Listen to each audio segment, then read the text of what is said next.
Phase one is everybody's looking for bad things, contraventions, defects, hazards. But once you do a real good job with phase one, you have to change courses. You have to start looking at other things. So up at the top, I can't read it, but I know what it says. That's flavor number one. That's IRS phase one. That's where everybody's looking for defects, contraventions, hazards. This flavor number two is where we take a page out of the quality book and change courses. Now we're saying under the IRS, everybody should be thinking of ways of improving the processes that they're involved with. Even if you can't see any defects or contraventions or obvious hazards, can everybody think of a way of improving what they're doing?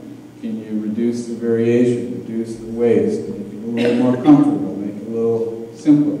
All those quality improvements that we talk about in quality circles, if you have the IRS switching to this flavor number two, you can see how we can break through, push risk down further than you would go if you're just doing flavor number one. Right? IRS phase one, flavor number one, bad things, push risk down to a certain level, and then you've got a problem with motivation and complacency. If now you have everybody thinking ways of improving things, well, that's pretty open-ended. There's more to do. You haven't come to a dead end there. You can always think of ways of improving things, and then you get risk reduction pushed further down. Risk goes down further than it would, and you can go for longer and longer periods of time without any loss. So does everybody see that shift between the IRS phase one, phase two?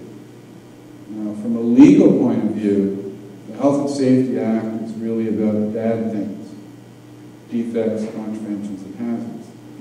The IRS, from a legal point of view, is what are the duties of people in the Act, do certain things with defects, contraventions, hazards. But just to be clear, we can take our IRS concept and go beyond the Health and Safety Act to drive the risk down further than you would go if you were just looking at things from the point of view of the Health and Safety Act in the way. Does that make sense, this transition? Because if you go and look at world-class performers, whether they're using the words IRS or not, world-class performers have this notion of everybody is thinking of ways of improving things.